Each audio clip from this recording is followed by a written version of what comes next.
and welcome to Lisa Loves, and I'm looking the other way, I'm distracted. I am here to do my weekly update for what I've watched last week. This isn't going to be a long one because this last week I have been frantically trying to catch up with YouTube videos. There are so many, it's ridiculous, and I get so proud of myself. I get from like 90 something videos down to like 30 something, oh I'm doing really well, and then I go on the next day and we're up to 80 something and it's like, oh no.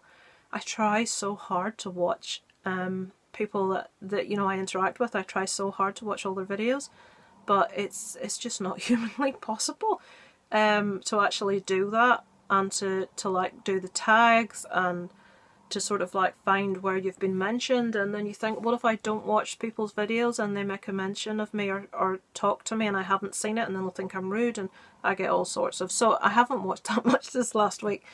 So yeah, I'll start with movies. I'm going to try and get through this as quick as I can because my iPhone storage... I'm sure you're sick to death listening about my iPhone storage. It just filled up. I deleted a load of stuff that I'd forgotten to. I don't know when it's going to switch off again, so let's get wired through this as quick as we can. Last week I watched 7 movies in a week. That's abysmal for me. Right, so I kicked off the week with a movie called Inhumanity, which was one that Geek Legion of Doom asked me to review.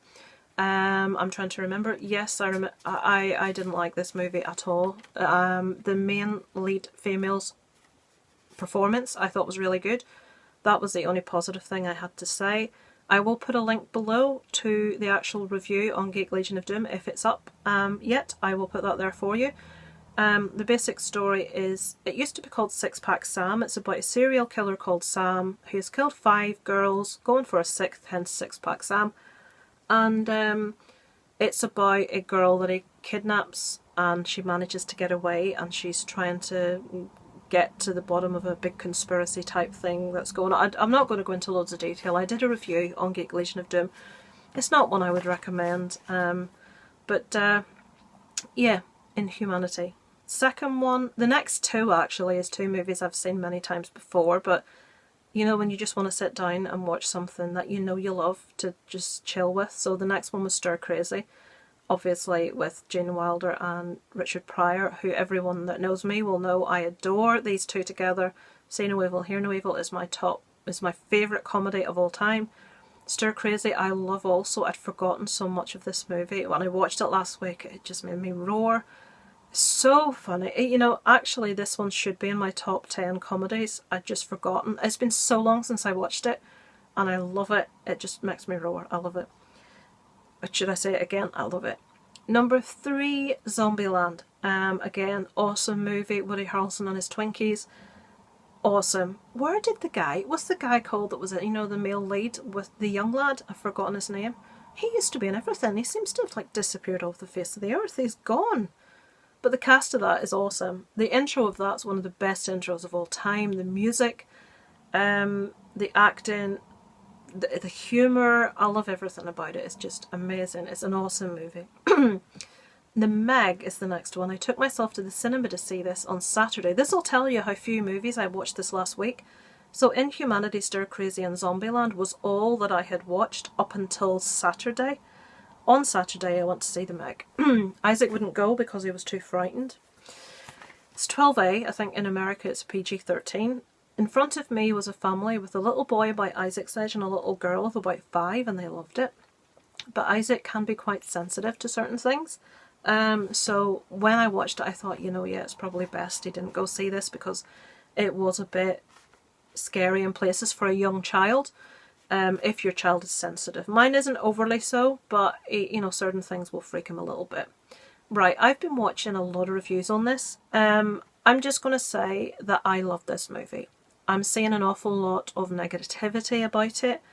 I've seen a few people review it and give it positive reviews, which is awesome. Ross from Random Horror or Random TV loved it. Sean Ershin loved it. But a lot of people aren't enjoying it. I loved it. I've never seen a movie with Jason Statham in before. I'm trying to remember, was he in The Expendables? If he was, then I have seen a movie with him in. But I've never seen a movie that stars solely Jason Statham, so didn't know much about it. I'm not a big fan of the action genre. Certain ones I love, but mainly I stay away from that sort of genre. So I was a bit, what should I expect from this? I loved it. People are complaining that it took itself too seriously, or that it couldn't make up its mind whether it was serious or funny. I liked the moments of light relief from the tension.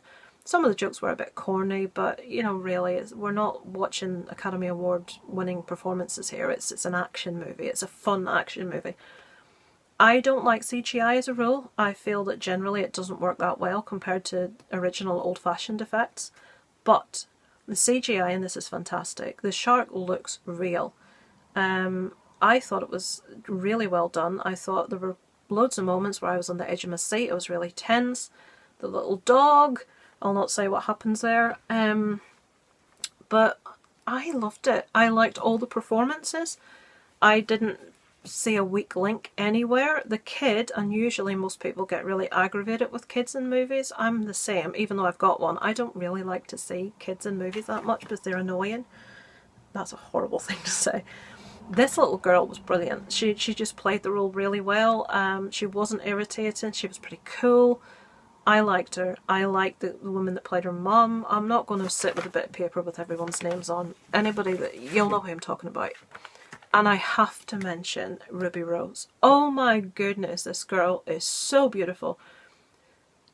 Once upon a time, if anybody remembers the movie Bound with Gina Gershon and Jennifer Tilly, I had such a girl crush on Gina Gershon in that. She's got that sort of like beautiful femininity, but that little bit of butchness as well. And I had such a crush. Now Ruby Rose in this, she is exactly the same. She's so beautiful. But she's got that little bit of a hard edge, and I love her. Also, maybe it's estrogen, I don't know what's doing this. Growing up, I never really went in for, you know, the tough guy sort of thing. I preferred sort of musical types, artsy types. Well, still, brains is more important than appearance. It always will be, but I find myself raising an eyebrow at the sight of Jason Statham in a towel. That's not something I would normally do. I normally, oh God. But at least his eyebrow was raised. Yeah, the man's quite easy on the old eyeball. So I don't know what's happening with me with regards to Dwayne Johnson and Jason Statham, but yeah, I can appreciate this now, at this age. I don't know why, but yes. So for any girl's going to say it, yes. There's a scene that's worthy of, I can't put one eyebrow up, so that's... Yeah, what's that got to do with the movie? Nothing. But we hear you guys talk about the beautiful woman, so I'm having to talk about the handsome man. But I loved it. I loved the effects, I loved the acting, I loved the storyline. It just, to me, it was, I'm going to say something controversial now, it was every bit as good as Jaws. I love Jaws. I saw Jaws when I was a really young child, and I really liked this. So yeah, I've heard people that have read the book say that it deviates too much from the story, so that may be an issue for people that have read the novel, which I haven't. But as a standalone fun movie, I loved the hell out of it. So I'll stop talking about that. Next one, All I See Is You. This is one on Netflix I've been meaning to watch for a while. I'm kind of not sure how I feel about it. It's about a woman that's blind. She has an operation. She regains her sight. And it's about how the dynamics of her relationship with her husband changes. And things she discovers that basically she was so dependent on her husband, and I think he liked that form of power and control. But when she starts to get a little bit of dependence about herself, he resents that. And it's about what happens, and I enjoyed it. It was an interesting movie. It's nothing groundbreaking, it's nothing shocking or surprising. It's like a little thrillery drama type thing. If you have nothing better to do on an evening and you want to watch just a story, it's interesting enough. The performances are all excellent, really good acting throughout. But it's not going to win any awards. It's just worth a watch. Next is, I really like this one. It's called The Presence, or Die Präsenz. It's German. And everybody knows I love German. I love found footage films. This isn't one of the better ones, but I still liked it because I like this genre. It is a story about a couple and a friend of the male who go along to a castle, and this castle's haunted, and it's about the presence in the castle and what happens. It ends a bit abruptly, and it's on Netflix again, and the final screen come up, you know, where it says what happened, and it went, and it was gone. It's like, oh, that was in German. and the final screen wasn't subtitled. Now, I could have probably translated it, but it did that thing which it does in Netflix where it had gone too far and I couldn't rewind it because the control was on the other side of my husband, and by the time he'd reacted to me saying, give me the control, quick, quick, quick, so I can rewind it, see what that said, it had finished. And then when I clicked on it again, it started from the beginning. And I'm not going to fast forward the whole way through a movie to see one screen at the end, but I don't know what that said at the end, so if you know, tell me. But yeah, The Presence, which I enjoyed, which I thought was worth a watch. It wasn't in the same league as The Tunnel or the Wreck movies, but it's, if you like found footage, check it out. I've seen a lot worse. And lastly, last night I watched The Dead Girl. This was one that was reviewed on a channel recently, and I can't remember if it was Nightmare Maven or Spooky Astronauts. I can't remember. I think it might have been Nightmare Maven. And this is one of those stories where you see several different people's stories that all in some way connect. I really enjoyed it. It was one of these where the ending is told at the start, so you know what happens in the end. So again, it ends very abruptly, but there isn't really any questions because we know what happened. And I know a lot of people will be quite disappointed that an aspect is not shown of the movie which you would expect to see, and that's not shown. I quite like that.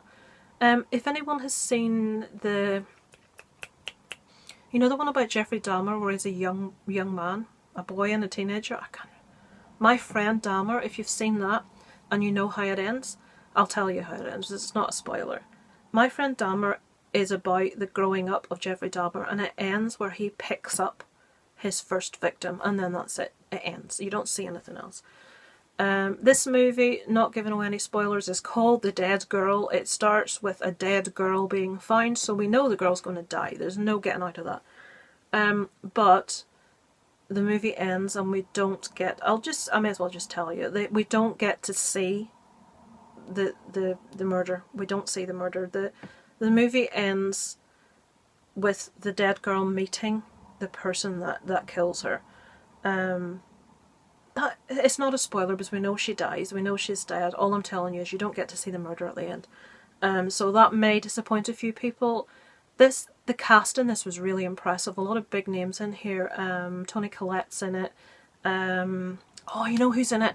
The mother from Misery. And I was writing something at the time, and she was on the screen shouting at her daughter. Toni Collette plays her daughter, and she was given off.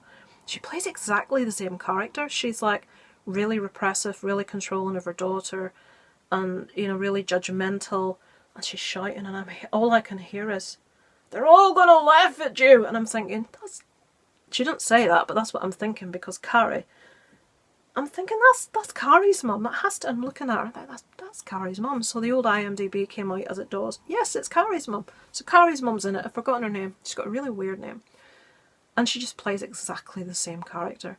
Toni Collette's in it. People are in it and you'll say, oh, I know her, and they're all big names. I've forgotten them all now because I'm crap. But I recommend it. I thought it was very good. As long as you don't expect massive action, you don't expect to see gore, it's just a story tying a lot of pieces together. I enjoyed it for what it was. Yeah, and that's it. I'm trying not to talk too much because if this says iPhone storage full before I finish, I'm going to crack up. So that was all I watched movie-wise. TV-wise, I watched episode 4 of Castle Rock, which I really enjoyed.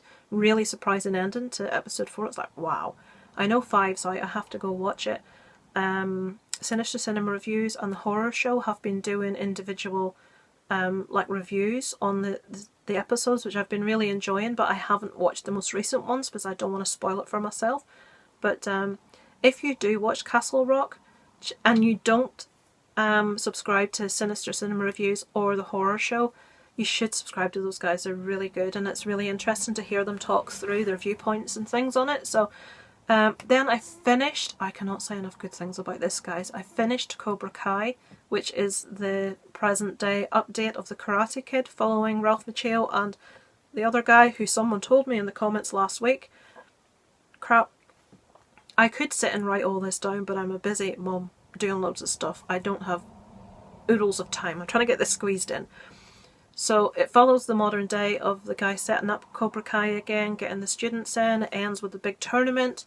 It's awesome. I will say this, it's even better than the Karate Kid. And I love the Karate Kid. And memories of Mr. Miyagi and wax on, wax off and bonsai trees. And I convinced my mum to buy my dad a bonsai tree this past week. She went into a shop to get him a couple of succulent. I don't know what I'm doing. A couple of succulents, like little cactus things, which he liked. And they didn't have any. They were sold out. But I spied a bonsai tree kit, so she's bought him a bonsai tree. I can't wait to see if it works. I love them. I had one once, it died. I'm renowned for killing plants. I'm crap. So Cobra Kai, watch it if you haven't. It is incredible. It's brilliant. I'm going to buy that. I don't buy stuff. I'm going to buy that because that's so good. And I watched last night the first episode of Fear the Walking Dead. It's hit UK like mainstream TV now, E4. First pilot episode was on last night. It was an hour and a half long and I could have fallen asleep. Maybe it's because I was kind of distracted doing something at the time, but my husband, who was watching also, he was bored. Does it get better, guys? Is it worth sticking with Fear the Walking Dead? I don't know. I love The Walking Dead, even though it has struggled recently. It's not the best. But because I'd stuck with it all the way through, I'm still there. I'm still sticking with it. But Rick's gone. That's not going to amuse me. And I know Shane is coming back. The one that had the one that was seeing Rick's wife Laurie behind his back. No, not behind his back. They thought he was dead, and they had the sort of like relation. Blah blah blah blah. And Shane ended up buggering off in series 1, season 1. We call it series in the UK. Season 1. He's coming back. I don't want to see him take Rick's place. Could anyone take Rick's place? Darryl is too much of a... He's very quiet. He's like the big cheese, but he's not Rick. I'm kind of disappointed that we're losing Rick, to be fair. So, yeah, anyway, is Fear the Walking Dead as good as The Walking Dead? Is it quite slow and boring? Let me know. I have no idea. What else? Yeah, I mentioned already the horrible trolls. Giving abuse to Isaac. I'm not going to be doing my weekly vlogs anymore. I will upload last week's, which I recorded, but I've decided I may record things when I go for a day out somewhere, but weekly vlogs, it's a lot of work. To be honest, not a lot of people watch them, but people have been leaving horrible comments about how much they hate Isaac and stuff, and as a kid he gets so excited to see himself on TV and to see people talk to him like some of you do, which he loves. But for him inadvertently to see, and he hasn't, thank God, he didn't actually see the comments, but it's not worth it, to subject your children to trolls. I'm not doing it, so I'm not going to be doing those anymore. What else can I say? Live stream. Yes, this Sunday coming, is it the 19th? Myself, Sean Arshin, Horrific Nightmares JM, Bronco Juggalo Talks Movies, Horror Miser Monty G, Horror Digest, and Random Horror will, oh I'm sorry if I've left you out, will be taking part in a live stream, which was a first for a few of us. Movie Massacre was to join us, but then couldn't, but now might be able to, so fingers crossed, guys. This is going to be my first ever experience of any form of live stream. I haven't a clue. As far as I'm aware, Jason, it's his from Horrific Nightmares JM. Sean did a test last week. Unfortunately, I missed it. I wasn't online and didn't see it. And that seemed to go really well. Bronco's done a few before, and the other guys have all done them. So I think me and Jason are on our own for being newbies. So you best be there, Jason. I'm counting on you to be another novice like me. So yeah, I'm hoping this goes well. And if I can do it and I don't make too big of an arse of myself, we'll hopefully do some more in the future and get some more of you guys involved. Yeah, so that'll be good. Just mix it up with different... I'd love to see Shan from Rusting Willpower do one. Really like to do one with her. We'll get Nick the Last Shoegazer in. If Joe the Horror Man wants to do one, we could get him involved. All types of people we could get. There's so many of you guys it would be awesome to do this with. So let's see how it goes on Sunday. It's 6 PM Eastern Standard Time for those of you in America. It will be 11 PM UK time for me and Ross. So I don't know how long I'll be able to stick with you, but I'll do my best. The next day we have relatives coming from Yorkshire to stay for a week. Darren's dad and his wife.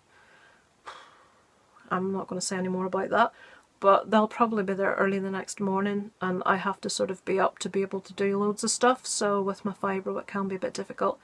and ME and stuff, so I'll be there as long as I can be, guys, but I'm going to need to go kip at some stage. I've seen some people do streams and they've lasted like 5 and 6 hours. It's like, no, I need my sleep. But hopefully I'll be able to be there for at least a couple of hours anyway. So yeah, that'll do me for my weekly catch-up. I still am talking. I haven't had iPhone full yet. Yay! So hopefully from that there's maybe something you can take away from it to watch. It's over and out from Lisa Lives.